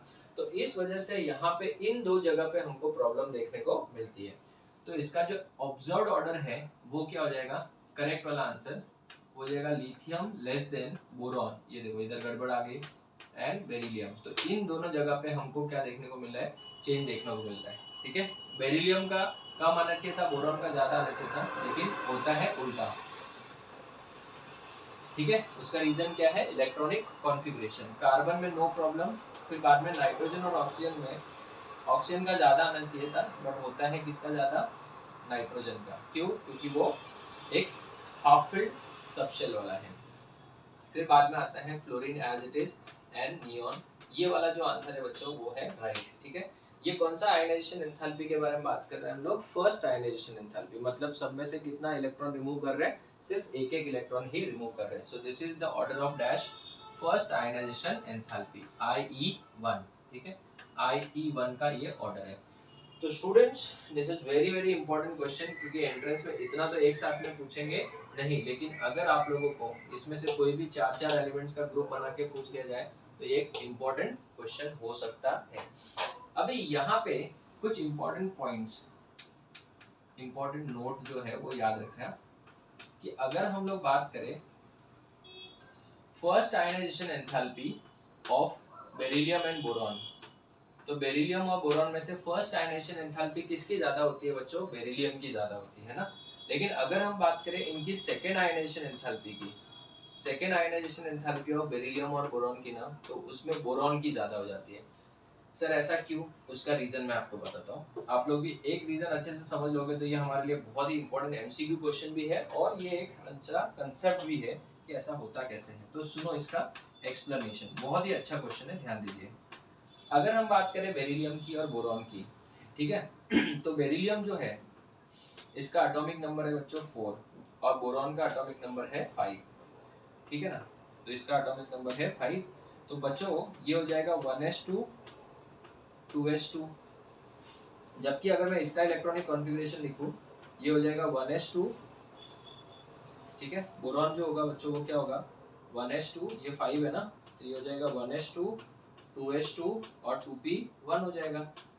ठीक है ना, तो कैन वी से दैट यहाँ पे अगर हम देखें तो इसमें से अगर मैं एक इलेक्ट्रॉन रिमूव कर रहा हूँ, ठीक है, कितने इलेक्ट्रॉन रिमूव कर रहे हैं हम लोग, एक इलेक्ट्रॉन। अगर मैं एक ही इलेक्ट्रॉन रिमूव कर रहा हूँ बच्चों, तो कैन आई से this will become beryllium +1 by loss of how many electron, 1 electron. तो ये वाला जो होगा इसका इलेक्ट्रॉनिक कॉन्फ़िगरेशन क्या हो जाएगा 1s2 2s1 हो जाएगा। क्लियर है? So can we say that this is nothing but the dash and ionization enthalpy, first ionization enthalpy of किसका, first ionization enthalpy of beryllium, ठीक है। जबकि अगर मैं इसमें से एक इलेक्ट्रॉन रिमूव करता हूँ, अगर मैं इसमें से एक इलेक्ट्रॉन रिमूव करता हूँ तो यहाँ पे इलेक्ट्रॉन रिमूव हो रहा है कहाँ से, p में से। So this will become boron plus plus 1 electron, and ये वाला इलेक्ट्रॉनिक कॉन्फ़िगरेशन नया वाला क्या हो जाएगा, 1s2 2s1 हो जाएगा, क्योंकि 2p1 का तो वो इलेक्ट्रॉन चला गया। So this is the first ionization enthalpy of dash boron. Now you tell me बच्चों, किसमें से इलेक्ट्रॉन निकालना मुश्किल होगा? सर डेफिनेटली इसमें से इलेक्ट्रॉन निकालना मुश्किल होगा। क्यों? क्योंकि ये वाला कंप्लीटली फिल्ड है और ये वाला कंप्लीटली फिल्ड नहीं है। तो फर्स्ट आयनाइजेशन एंथैल्पी अगर दोनों का कंपेयर किया जाए तो किसका वैल्यू ज्यादा आएगा बच्चों? आप लोग ही बोलिए। डेफिनेटली इसका वैल्यू ज्यादा आएगा। क्यों? क्योंकि यहाँ पे बेटा इलेक्ट्रॉन वो कंप्लीटली फिल्ड शेल सबशेल में से निकल रहे हैं, यहाँ पे कंप्लीटली फिल्ड सबशेल नहीं है। लेकिन अभी एक इंटरेस्टिंग बात है, अगर मैं इस बेरिलियम +1 में से, ध्यान दीजिएगा, इस बेरिलियम +1 में से जो कि अभी क्या है 1s2 2s1 है, ठीक है ना, दिस इज 1s2 2s1। अगर मैं इसमें से अगर इलेक्ट्रॉन रिमूव करता हूँ, if I remove the electron from this now suppose, तो ये हो जाएगा बेरिलियम +2 +1 इलेक्ट्रॉन। तो कैन वी से दैट ये वाला क्या हो जाएगा, अभी 1s2 हो जाएगा, क्योंकि एक इलेक्ट्रॉन यहाँ से निकल गया। अभी इसको हम लोग क्या बोलेंगे, इसको बोलेंगे first ionization enthalpy of B+। लेकिन अगर मैं सेकंड इसके टर्म्स में लिखना चाहूँ तो मैंने प्रीवियस बोर्ड पे समझाया था, इसको क्या बोलेंगे, second ionization enthalpy of B बोलेंगे, राइट। तो अभी मुझे था जो सेकंड इलेक्ट्रॉन हमने निकाला है वो किस में से निकालना है, हमने निकाला है 2s1 में से जो हाफ फील्ड था, राइट। लेकिन अगर मैं बोरॉन प्लस की बात करूं, बोरॉन प्लस जो कि अभी एट प्रेजेंट क्या है, कंप्लीटली फील्ड सबशेल वाला है, ठीक है। अगर मैं इसमें से अभी अगर इलेक्ट्रॉन रिमूव करता हूं, so this will become B+2, ये हो जाएगा आपका B+2 +1 इलेक्ट्रॉन। बट इसका जो इलेक्ट्रॉनिक कॉन्फ़िगरेशन अभी हो जाएगा, इट इज 1s2 2s1। अभी ये जो इलेक्ट्रॉन निकाला, ये वाला इलेक्ट्रॉन, देखिए दोनों का ये जो इलेक्ट्रॉन है, इधर एक इलेक्ट्रॉन इधर एक इलेक्ट्रॉन, ये जो इलेक्ट्रॉन निकला है वो 2s1 में से निकला है जो कि हाफ फील्ड है, और ये वाला जो इलेक्ट्रॉन निकला है वो 2s2 में से निकला है जो कंप्लीटली फील्ड है। तो डेफिनेटली बच्चों कंप्लीटली फील्ड में से इलेक्ट्रॉन को निकालना क्या हो जाएगा, मुश्किल हो जाएगा कि आसान हो जाएगा, मुश्किल हो जाएगा।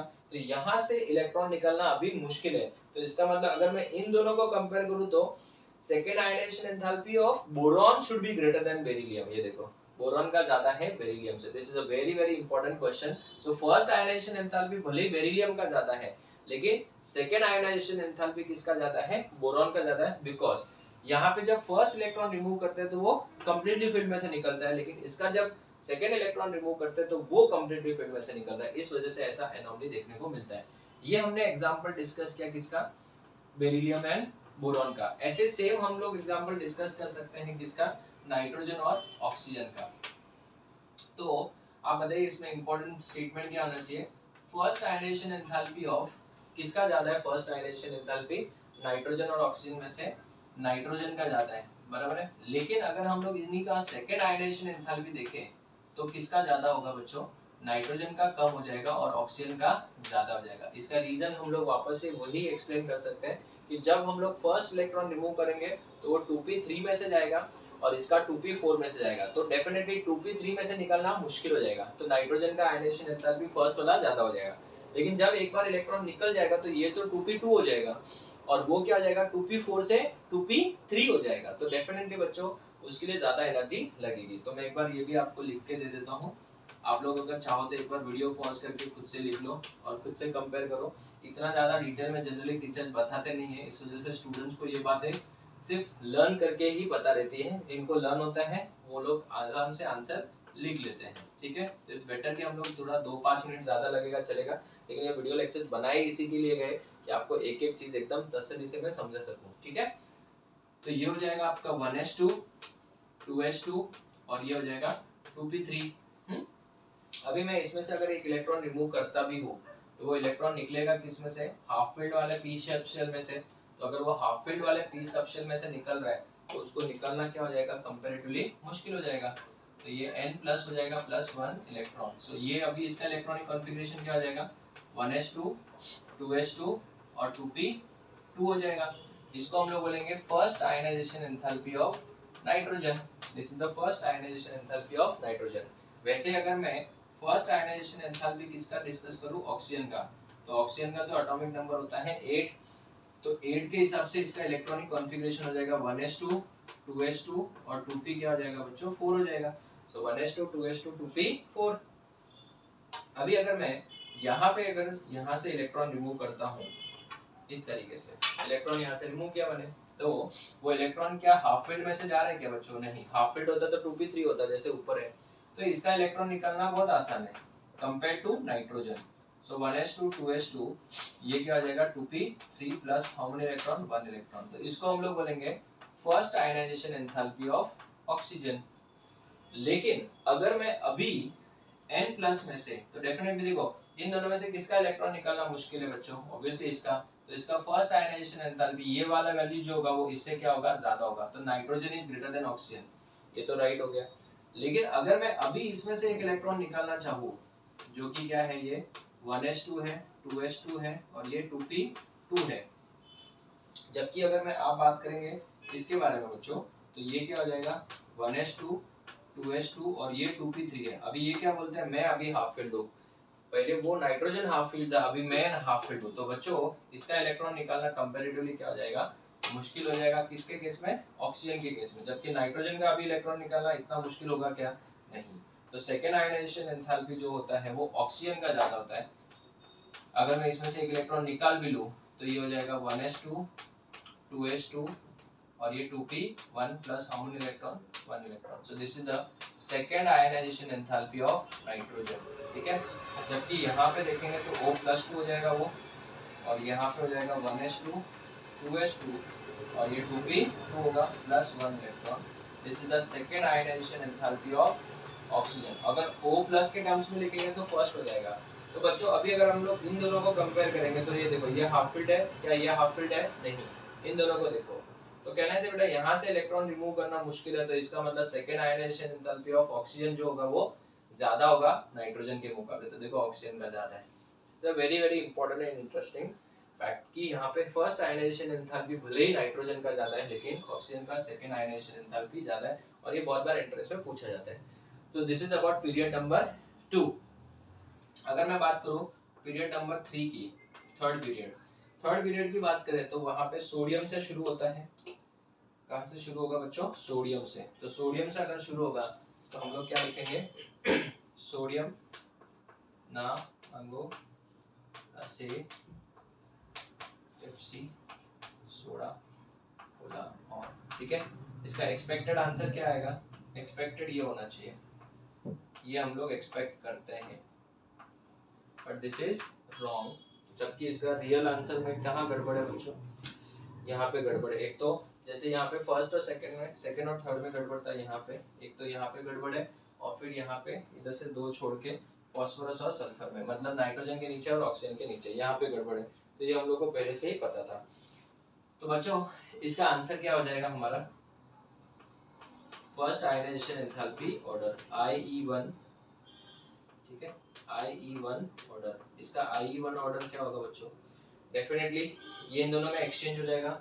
सो यहाँ पे क्या आएगा, sodium less than aluminium less than Mg less than silicon less than phosphorus और सल्फर में से सल्फर पहले, फिर फॉस्फोरस, फिर क्लोरीन और फिर यहाँ पे आएगा आर्गन। तो ये हो गया हमारा करेक्ट आंसर। इसमें भी बच्चों याद रखना नोट ऐसे ही आएगा।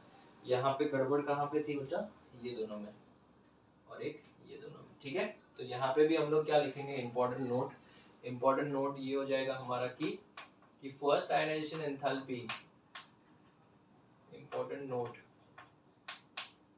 ठीक है। First point, first ionization enthalpy IE1 किसका ज्यादा है, first ionization enthalpy of aluminium और मैग्नीशियम में से ज्यादा किसका है, मैग्नीशियम का। First ionization enthalpy of magnesium is greater than aluminium, but second ionization enthalpy of magnesium is less than aluminium, ठीक है। सेकेंड, यही वाला सेम ऑब्जर्वेशन आपको कहाँ पे मिलेगा, अगर आप चाहो तो इसका जैसे मैंने ये आंसर लिखा है वैसे आप लिख सकते हो, but it's a waste of time एक बार अगर हमको पता चल गया तो। फर्स्ट आयनाइजेशन एंथैल्पी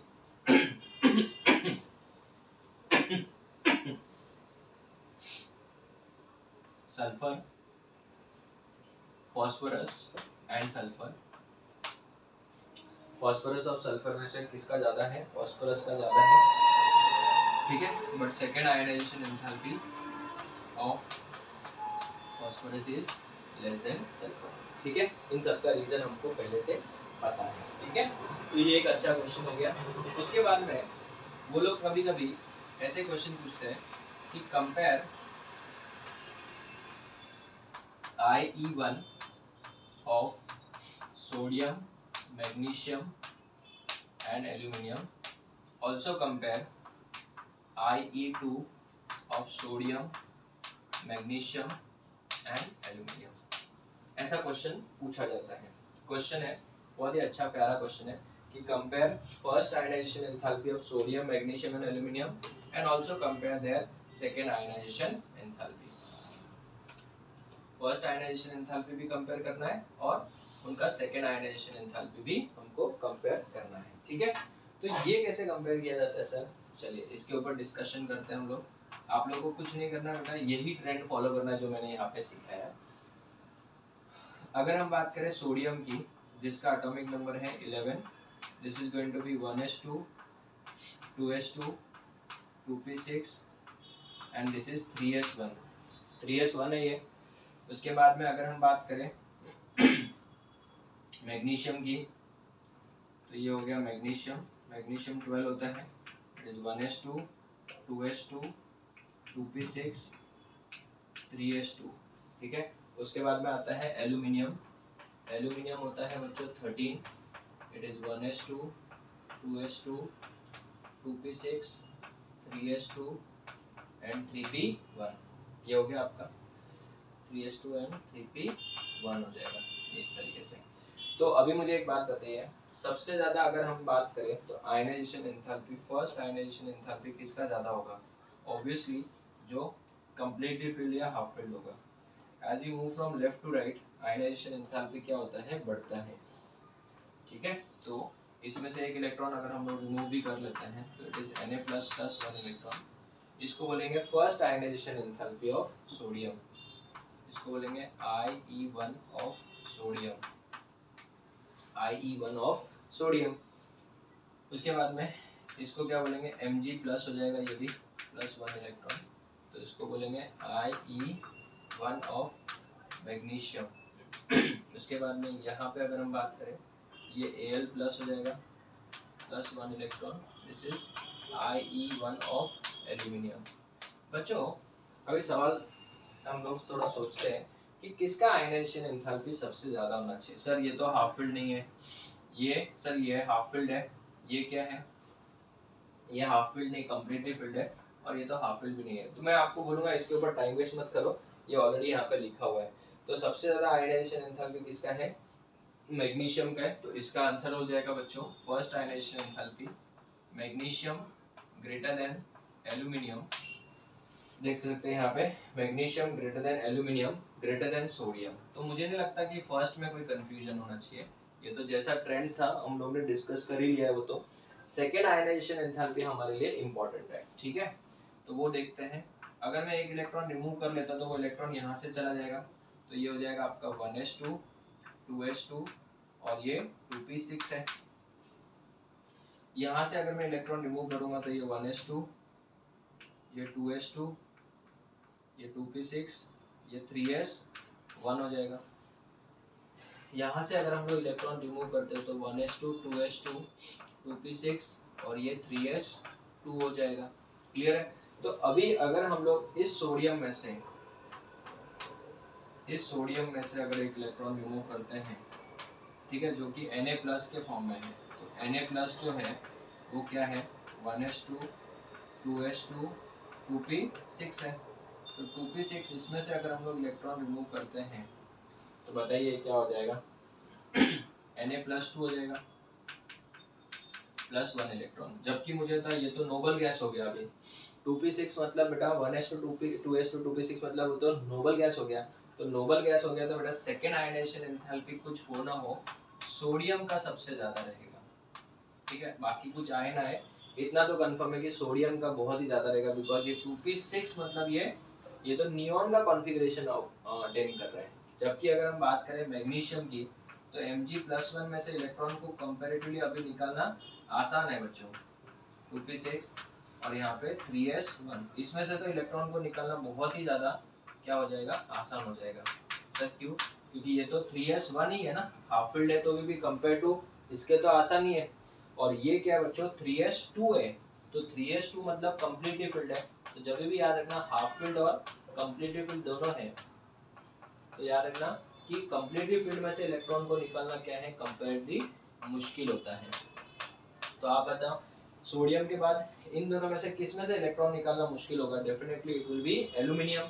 तो एल्यूमिनियम का जो सेकंड आयनाइजेशन एंथैल्पी है वो ज़्यादा और मैग्नीशियम का कम हो जाएगा। तो ये भी एक बहुत ही इंपॉर्टेंट क्वेश्चन में गिना जाता है, बहुत ही बार पूछा गया हुआ क्वेश्चन है। ठीक है, तो इस बोर्ड पे हमने क्या क्या डिस्कस किया? पीरियड नंबर 1 जहाँ पे कोई एक्सेप्शन या फिर कोई मिस्टेक नहीं है, ये जैसा ऑर्डर आना चाहिए वैसा ही है।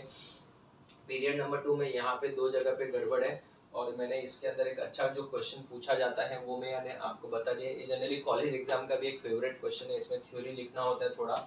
वैसे ये सेम हम लोगों ने डिस्कस किया, पीरियड नंबर 3 में हमने डिस्कस किया। और फिर compare ionization enthalpy of sodium, magnesium and aluminium, जो कि बहुत ही इंपॉर्टेंट क्वेश्चन है एंट्रेंस का। First and second ionization enthalpy का ऑर्डर कंपेयर करने के लिए आता है। तो अभी हम लोग डिस्कस करेंगे ग्रुप 1 एंड ग्रुप 2। उसके बाद हम लोग डिस्कस करेंगे कहाँ कहाँ हमको सबसे ज़्यादा एक्सेप्शन आते हैं, और जो सबसे ज़्यादा एक्सेप्शन है वो है आपके डी ब्लॉक में। उसके ऊपर बहुत ही ज़्यादा क्वेश्चन पूछे जाते हैं। तो पहले आप इसका एक बार फोटो ले लो, फिर हम लोग आगे डिस्कस करते हैं। Okay students, so let us discuss the next question. Question में बोला है, समझो, compare the first ionization enthalpy of chromium and manganese and their second ionization enthalpy also. तो स्टूडेंट्स इसका आंसर क्या होगा जरा देखते हैं। सॉल्यूशन में क्रोमियम जो होता है उसका एटॉमिक नंबर 24 होता है, तो इसका इलेक्ट्रॉनिक कॉन्फ़िगरेशन होता है आर्गॉन 3d5 4s1। ठीक है, जबकि अगर हम बात करें Mn की, तो Mn का एटॉमिक नंबर होता है 25, it is argon 3d5 4s2। तो अगर हम इन दोनों को देखें तो बाकी सब सेम है, यहाँ पे ये कंप्लीटली फिल्ड है।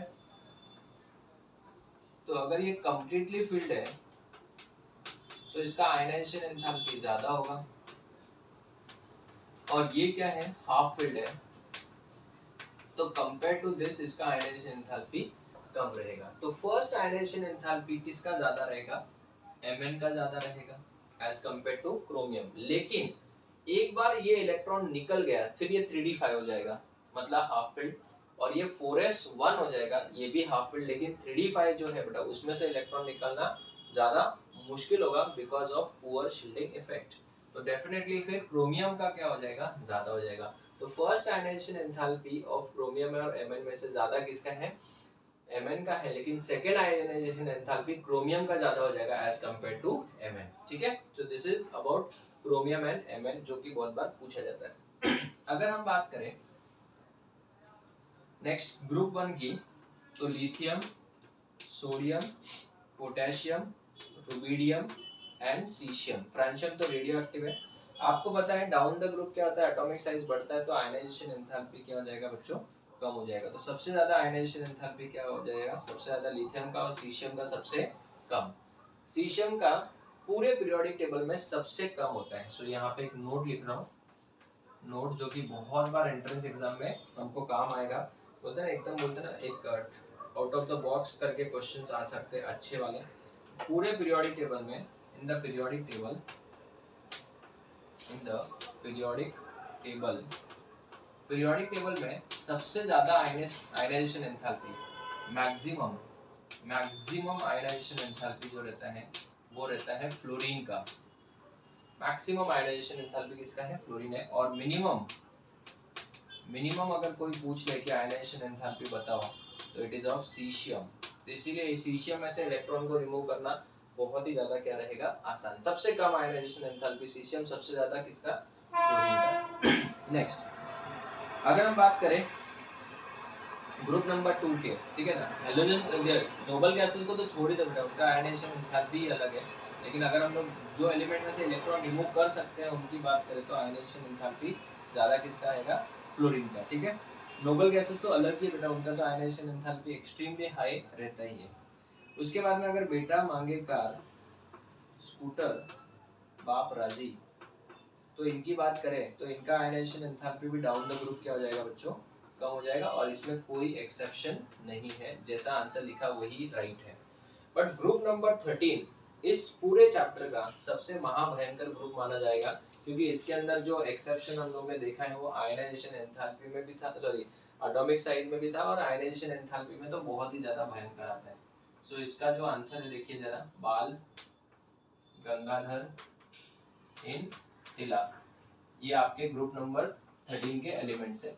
तो इसका जो आयनाइजेशन एंथैल्पी का ऑर्डर होगा वो क्या होना चाहिए, बोरॉन का सबसे ज्यादा, एल्यूमिनियम से फिर गैलियम, और फिर इंडियम और थैलियम का सबसे कम होना चाहिए, राइट।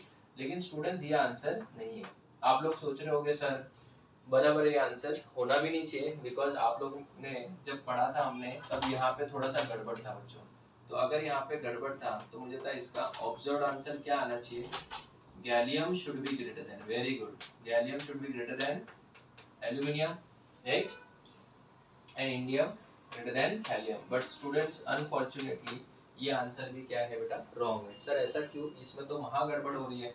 तो students let me tell you one thing, this is the first element of group number 13, this is second, third, fourth and fifth. इसका जो आंसर है वो रियल आंसर है बोरॉन सबसे ज्यादा, ठीक है। उसके बाद में आता है थैलियम, सीधा उठ के इधर थैलियम, फिर आता है गैलियम, गैलियम के बाद एल्यूमिनियम, और एल्यूमिनियम के बाद लास्ट में आता है indium. This is a very very important, ठीक है, इसको आप मार्क कर लेना, इसको बहुत ज्यादा इंपॉर्टेंट मार्क किया जाएगा क्योंकि इसके ऊपर बहुत बार क्वेश्चन आते हैं। और इसका आरपी लर्निंग कोड याद रखना, आरपी लर्निंग कोड है 15324, 15324, 15324 मतलब क्या, 1 के बाद, इसको याद रखना नहीं तो भूल जाओगे आप लोग एग्जाम में, 1 के बाद सीधा 5, देखो 1 के बाद सीधा 5, 5 के बाद फिर 3 आ रहे हैं, 3 के बाद 2, और फिर लास्ट में आ रहा है 4। सर इसका रीजन क्या हो सकता है, इसके रीजंस में हम लोग दो रीजन डाल सकते हैं, एक तो है लैंथेनाइड कॉन्ट्रैक्शन, ठीक है, परफेक्ट रीजन इसके दो है, एक है लैंथेनाइड कॉन्ट्रैक्शन और दूसरा है बच्चों आपका poor shielding effect, that is shielding effect. ये दोनों इसके कंट्रीब्यूटरी आंसर है, मतलब ये दोनों ही कंट्रीब्यूट करते हैं इस आंसर के लिए। तो दैट इज ग्रुप नंबर 13। तो 15324 is the RP learning code, 15324 is the correct answer for this question. उसके बाद अगर हम बात करें ग्रुप नंबर 14 की, chemistry sir gives shiny problems, बराबर है। तो इसका जो एक्सपेक्टेड आंसर है वो क्या है बच्चों, ये होना चाहिए, पर ये ऐसा आंसर आता नहीं है। इसका आंसर में कुछ थोड़ा सा ही डिफरेंस है, ज़्यादा नहीं है। Chemistry sir gives shiny problems में सिर्फ ये एरो में चेंज आ गया बस, सिर्फ यहाँ पे। और ये वाला जो चेंज आया है, ये वाला जो चेंज आया है यहाँ पे देखो, इधर चेंज, ये बच्चों अप टू ग्रुप नंबर 18 तक देखने को मिलेगा, लास्ट तक ये देखने को मिलेगा। सो सेम ऑब्जर्वेशन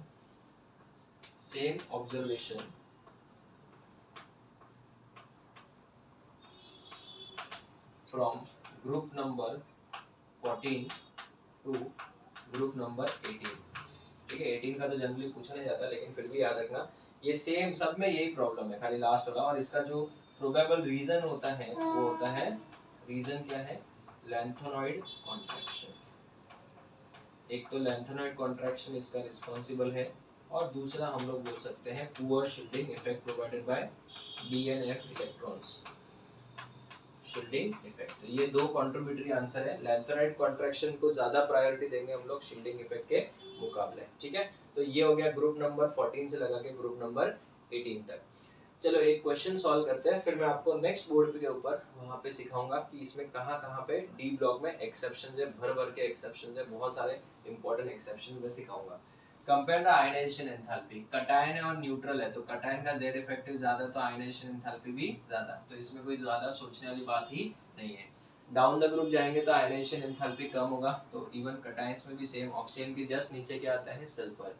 फ्लोरीन और क्लोरीन में डेफिनेटली फ्लोरीन का ज्यादा होगा, क्यों? क्योंकि क्लोरीन बेटा फ्लोरीन के नीचे आता है। यहाँ से थोड़े इंपॉर्टेंट क्वेश्चन शुरू हो जाते हैं। ऑक्सीजन जो होता है बेटा वो होता है 8, ये हो जाएगा 7 और ये भी है आपका 7। अगर हम बात करें ऑक्सीजन के इलेक्ट्रॉनिक कॉन्फ़िगरेशन की तो 1s2 2s2 2p 4 हो जाएगा ये, जबकि ये वाला जो होगा 1s2 2s2 2p 3 हो जाएगा। ये वाला जो होगा वो होगा 1s2 2s2 2p, ये भी 3 होगा। सो डेफिनेटली पहले इलेक्ट्रॉन निकालना 2p3 में से ज्यादा मुश्किल होगा। सो सर ये दोनों 2p3 है, लेकिन इसमें बेटा पॉजिटिव चार्ज भी तो है ना, तो फर्स्ट आयनाइजेशन एंथैल्पी का ऑर्डर क्या हो जाएगा ऑक्सीजन +1 ग्रेटर देन। सर उन लोग एग्जाम में फर्स्ट पूछ रहे कि सेकंड पूछ रहे कि हमको कैसे पता चलेगा?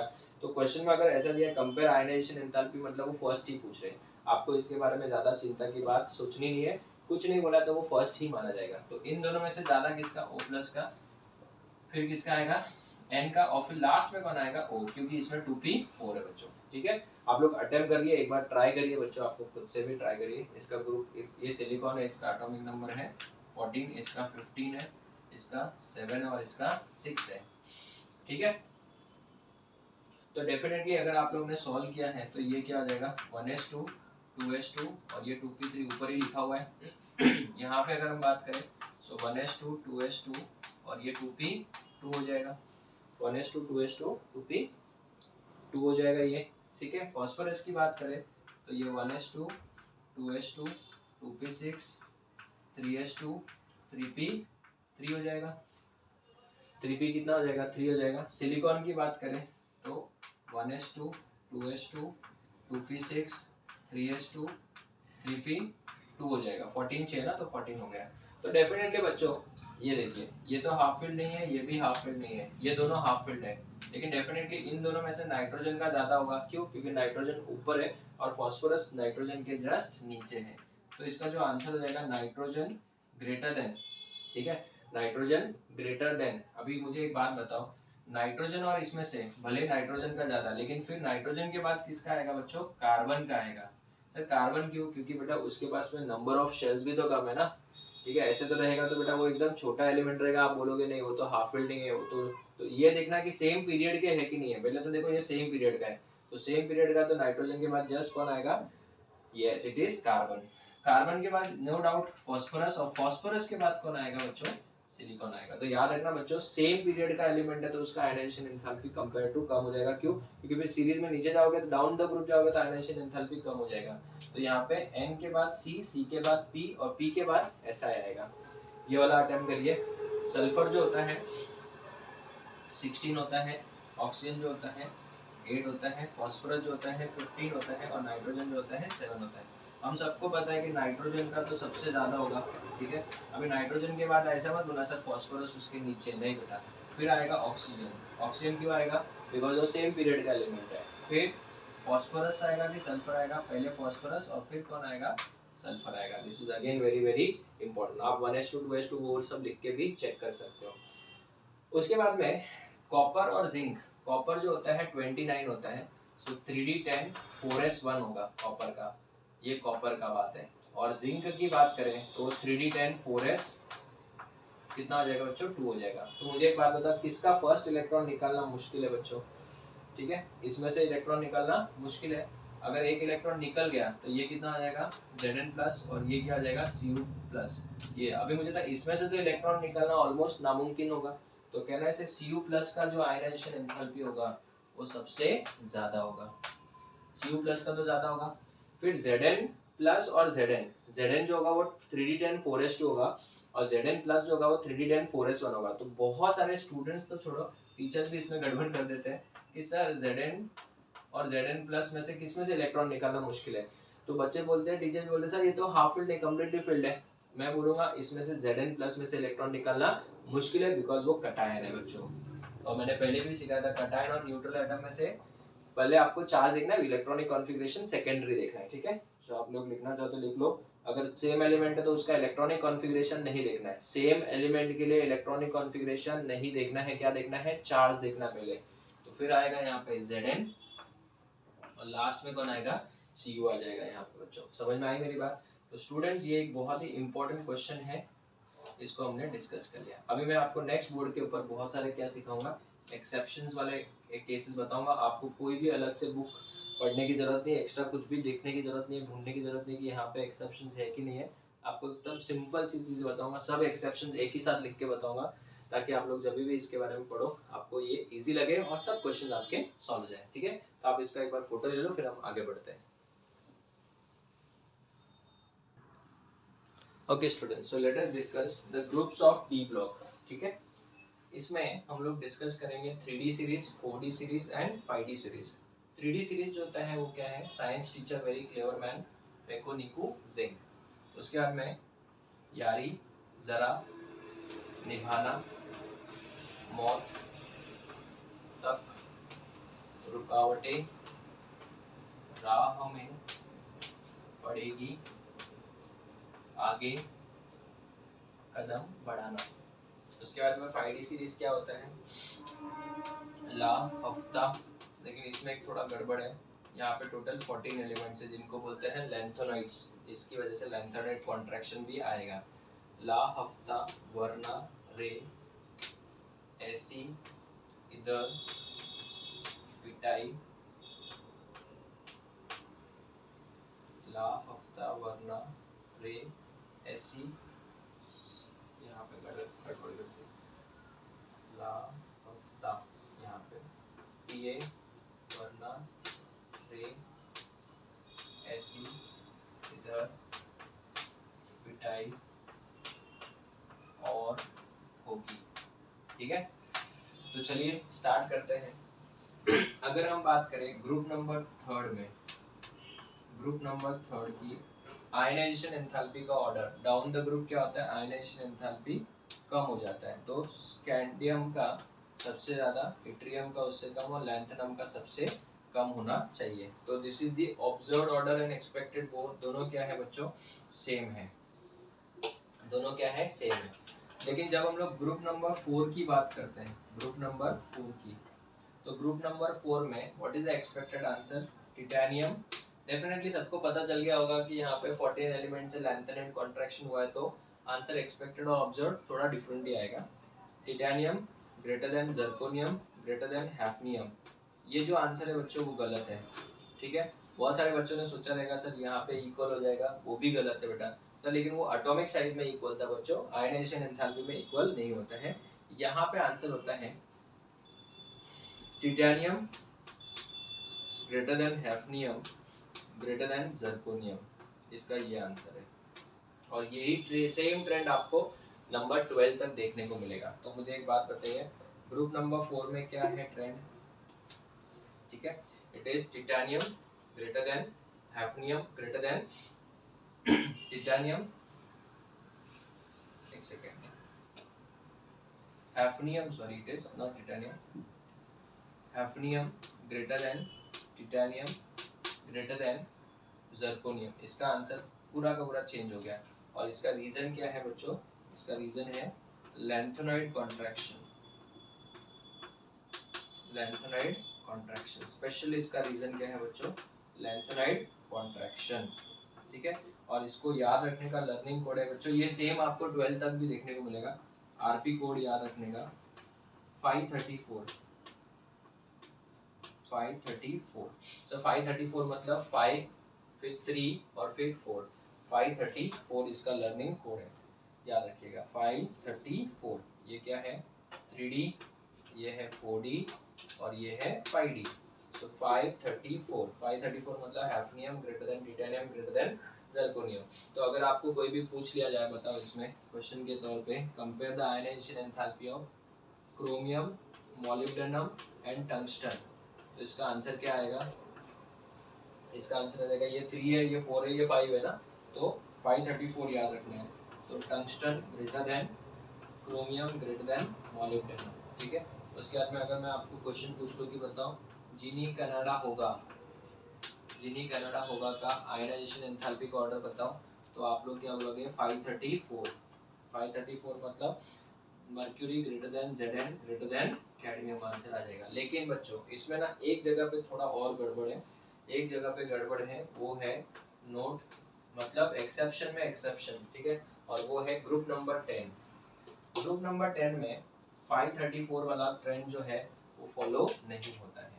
सो ग्रुप नंबर 10 में, ग्रुप नंबर 10 में हम लोग क्या एक्सपेक्ट करते हैं, ये वाला ग्रुप गड़बड़ वाला ग्रुप है, ये वाले ग्रुप में हम लोग एक्सपेक्ट करते हैं 534। So platinum should be greater than nickel greater than palladium होना चाहिए, but this is not the answer.